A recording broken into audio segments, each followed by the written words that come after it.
Welcome back to the Torque Test channel. You know, cordless drills are a weird one, and of course we've been guilty of focusing on just two extremes here. Exactly how bad are Amazon no-name drills, and what are the most powerful cordless drills you can buy, period. Because if a brand says something like the world's strongest drill and we have the equipment to test that, well, we're gonna do it. But this M18, for instance, sells for $200 bare, and drills live in an interesting space these days. While impact wrenches have become monsters in torque, to some they may think excessively so, but there's a lot of people in the trades that these tools make their jobs a lot easier and quicker and less oxyacetylene-y. Heck, even grinders, it would be nice to have more punch here and there on a cutoff disc without smoking the tool, which we do sometimes, but drills, I'm sure there's exceptions as usual, but let's pretend for a moment you're not after the most elite cordless drill ever made. We reckon that would leave you with a long list of cordless drills that are still in that wheelhouse. And unless 6-inch hole saws are your go-to bits, can still do everything you're gonna ask of it, and ideally for less money? Well, let's find out. This Ryobi PBL HM101 is their 1+ HP hammer drill and costs essentially half that M18 at $99, or really even less, that without sales, as low as, no jokes, $65. Of course, things change if you need to buy a full kit versus bare tool, and we'll include that pricing in its final score, but we've tested enough of Ryobi's latest, and some are winners while others aren't, but we'd assume this is probably worth, yeah, $65, $70, $75. Likely a safe bet. But how close is it to the latest Gen 4 M18 from Milwaukee? Like, exactly. Well, the results might surprise you, or at least they did us. One thing we don't love about M18's top-of-the-line drills for really any generation is their high-speed power under a load and their performance with a kit-included 5-amp-hour battery. If you have some 7/16 holes to drill through steel, it's not the best combo in our experience. The Ryobi is sort of the opposite in its character. The 4-amp-hour high-performance battery is talking to those HP pickups and telling it to do what it can, and it's doing what it can to keep RPM under a load. That RPM helping this one's formula for its total watt score here, 680 watts, a bit up on that Milwaukee when we're talking kit form in this high-speed under load setting.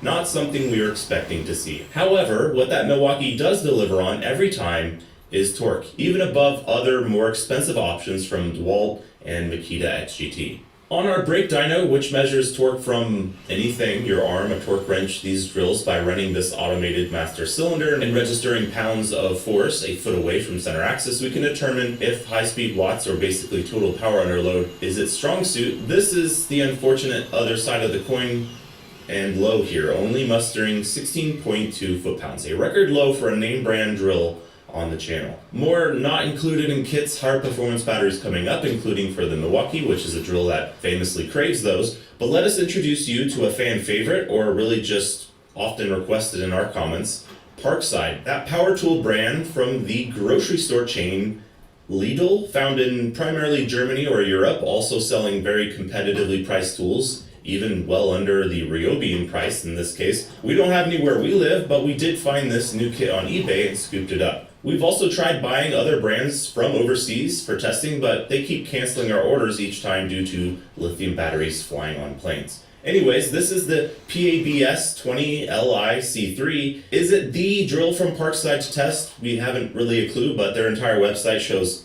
Arnold Schwarzenegger holding it, so we're gonna test the one Arnold is holding and call that a safe bet. In part because of its brush design, I'm sure it's longer than the Ryobi at 8.45 inches, but also, as I said, yeah, cheaper. This is 82 euros as a kit, like 90-ish bucks. The drill alone is only 39 bucks. That's crazy. Did only come with a standard smaller 1-row class battery, so that's a downside, but should help with its weight score and overall price. Let's see how it does. Torque is going to be this guy's playground. I've always found brush tools of sufficient quality to be good wrist torquers, and this guy, yeah, not bad. We're looking at 16.8 foot-pounds, beating the brushless Ryobi with a larger battery. I'd call that an earned W.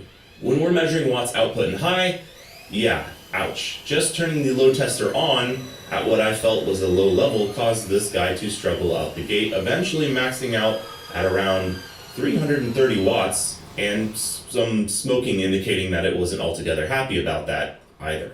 But what if you do want to buy from one of the top brands in the game, or just own those batteries and don't want to spend the money for their top model? Well, I might suggest to you the DeWALT in that case, because their top tier DCD 999 and 998 are not their latest stuff, and due to those being 3-speed gearboxes are quite long, quite pricey, and don't fit everywhere. Instead, we think the DCD 805 here fits in a nice little sweet spot. Later tech, shortest drill on the day by some margin at 7 inches long, and depending on where you buy it, is a bit cheaper or a lot cheaper than their DCD 999, down to about $120.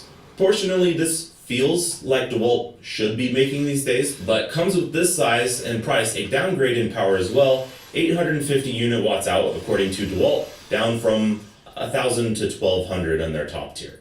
So let's add the top tier DeWALT to the comparison here for a moment and see what things look like on our dynos. When it comes to watts, the DeWALTs have always been impressive and really shine there, which makes sense. They do rate their tools that way. With a standard 5 amp hour battery, the DCD 805 makes it up to 750 watts. So below the DCD 999, but above the M18 from a small DeWALT. Well, factually, the M18 is just as short really, but heavier. Still good stuff. Where we're really going to start to see the gap, it seems, when you go down in size, price, is torque. The brake dyno seems to always break hearts when it can, and well, the 805 only getting up here to 19.9 foot-pounds. The most so far, but also the most dollars per foot-pound as well. And last up here should bring the numbers. This may be more on the DeWALT Milwaukee end than on the Ryobi end of things, or I guess we'll find out. It's the latest brushless, quote-unquote, high-torque cordless drill from RIDGID. To us, this almost defines the heavy-hitting middle ground. It's shorter than the Ryobi, and yet rated in higher torque, much higher, 1250 inch-pounds compared to 750. It costs more as a bare tool than the smaller DeWALT, and yet still cheaper than the DeWALT when you buy it as a kit. It's rated between the Gen 3 and Gen 4 M18 drills, so it feels like it's in that middle ground. And totally subjectively, the grip on this feels the best overall, and we feel that unlike an impact wrench or even often an impact dragger where you're letting the tool do a lot of the work and you're more of a passenger, a drill requires a lot more direction and leverage applied to it, so that means something. The light DCD 805 probably takes that overall in usability, especially if you were to put a small power stack on it, which by the way performs the same as the 5 amp hour traditional battery number-wise here, but the RIDGID is actually really nice to use. Right out of the gate, and if you're TTI watching, close your eyes because we don't need you downgrading any more RIDGID tools because they're getting too close to pricey red offerings, but somehow this guy puts up a full 890 watts with the 4 amp hour max performance type battery. That's not just a little more, that's a lot more than the Milwaukee with standard equipment. Holding higher RPM along the way and that helping it to not bog down and increase its score. And this is what torque looks like.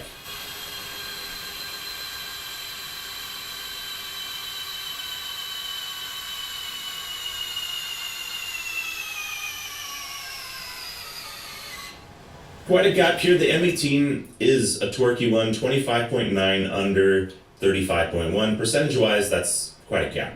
Now, say for the Lidl Parkside kit that we bought, nothing else came with it to slap on. Each of these tools have spicier battery options to choose from, and that can help their scores here. Though the M18, those drills are basically starving for a different battery, so it's going to be a tough horse to catch in that regard. The Ryobi improves from 680 to 870 with an 8 amp hour high performance using 21700 cells, finally, again. And in case you're super curious and like doing bicep curls, with a 12 amp hour that improves even further slightly to 890, which we won't be scoring with, but is good to know. The DeWALT, smaller motor, less draw, less required watts according to DeWALT, and therefore a smaller improvement. Makes sense. This model likes the 6 amp hour XR the most, same as the M18, even over the 5 amp hour power stack, which made 10 watts less than this one. Ultimately, 750 watts is turned into 830, pretty close to the 850 the brand advertises. But that 970 from Milwaukee, hard to beat, nonetheless, and still, RIDGID shows up to the party, at least in high, under high RPM tasks. A large enough speed bore bit might slow it down enough to tip the scales against it, but here with incremental increasing loads, 970 watts peak with an 8 amp hour battery, impressive. And still, when it comes to raw torque in low or just when shoved down into lower RPM, the M18 comes out on top, 46 over 39, still much closer than we expected. The DeWALT seeing a small gain from 19.9 to 22.4, and the Ryobi a bigger gain and yet still not able to match the smaller DeWALT with 21.6 foot-pounds. We also measure these tools watts and low, and a summary of that can be seen here. What we found is in both cases of the TTI-made Ryobi and RIDGID, they came somewhat close to the M18 again, with a gap opening once M18 could quench its thirst with a larger battery. And the DeWALT, it appears it didn't do so well in torque, in part because its RPM is quite high, less gear reduction, which helps it here, and it's why we include this, making watts and low. Overall power output, 560 to 750 watts and low, punching well above its weight, being able to keep that RPM up. Nice. Oh, and the Parkside, yeah, struggling a bit, understandably, in this crowd. And this is how things look when totaled all together on our existing leaderboard. They start with negative points for their weight, which can be a pain when working overhead on a ladder, and that benefits some here more than others. Their watts and low and high are here, with both included kit, battery, and another battery up to 8 to 9 amp hours that they do best with. The Parkside obviously not benefiting from that, but will here in price and wait for it. And then torque here, the Parkside and Ryobi doing surprisingly similarly, in the DeWALT, which is hampered a bit by less gear reduction, but helped here for it, and the RIDGID, which did quite well, all said. They get scored here as well as a function of their length, and this is something we find among non-compact top-tier cordless drills. The less you're willing to pay, the bigger they seem to always get. So as a function of their length in watts or power, the Ryobi gets 88.7 points, and as a function of its torque, it made 50.4. So a power at RPM favored tool here more than raw low-end torque, this indicates. And the Parkside is the opposite, with 34.9 and 39.8 points, the brush tool being more torque favoring. Then 103.2 and 60.4, very much preferring maybe spade bits over hole saws on this tool, and 104.8 and 89.5, similar but comparatively torquey. Now for the purpose of this episode, how does that compare to their cost? Using the cheapest we could put these together with non-time sensitive sales or BOGOs as usual, as a function of their price, that's 139.8 points for the Ryobi, very good. 102.7 for the $90-ish Parkside, 117 for DeWALT, which is priced above the RIDGID here as a kit because the cheapest we could put together was using a 5 amp hour power stack starter kit, the RIDGID here getting 131.8. Totaling altogether 528.5, 287.6, 566.2, and 657.9, placing the RIDGID here sort of like a Gen 3 M18 drill, which makes some sense. And overall matches or beats in places the top tier DeWALT models here at more than $100 less. The smaller DeWALT here below its top of the range cousins, and followed by Ryobi and Parkside bringing up the rear. I've personally been using these drills over the past couple months daily since we shot all the testing here, and these are some important notes on each that are worth knowing. Say for the Parkside, which given it's sold at a grocery store, its price and battery size, you can cut it some slack, and hey, it did beat the Ryobi in torque. These others all can and often will happily do the job. Woodworking and some home gamer tasks, the RIDGID, DeWALT, and yeah, the Ryobi are often overqualified for the job. Now drilling 1/2 inch and 5/8 holes into 3/16 steel, the RIDGID was the one to stand out for not being the one to keep cutting out. And with all that torque, is the only one here to also have anti-wrist braking tech, so that's a major plus and puts it above the Gen 3 or last gen M18 drill, in my opinion. The DCD 805, it didn't like being maxed out with the best batteries on the dyno, either its clutch nor its motor at times, and we thought we fully killed the drill at times when it stopped working, but it just needed to cool off sometimes for as much as near an hour or in a fridge, then it would start to work normal again. Only Flex has really behaved like that for us before, so a bit of a weird one. But I find it is the nicest models of these to use on wood projects and fixtures, just especially with smaller batteries. It's like a featherweight that keeps up with much larger models. And the Ryobi seems board limited. Its brain box cuts out and says that's enough before it actually gets totally bogged down like the rest, which can be annoying when used day to day on bigger tasks, but may help to extend its life. And hey, 60 to 70 bucks if you have the batteries, not bad at all. Really, there are a lot of good options out there these days, spoiled for choice. Sometimes you can even get the Milwaukee on a sale. We provide the numbers here so you can weigh the prices that you do find versus actual performance differences and make those informed decisions yourself. Until next time, thanks for watching. We make episodes every Friday. Click subscribe to stick around. Appreciate you joining us for this one.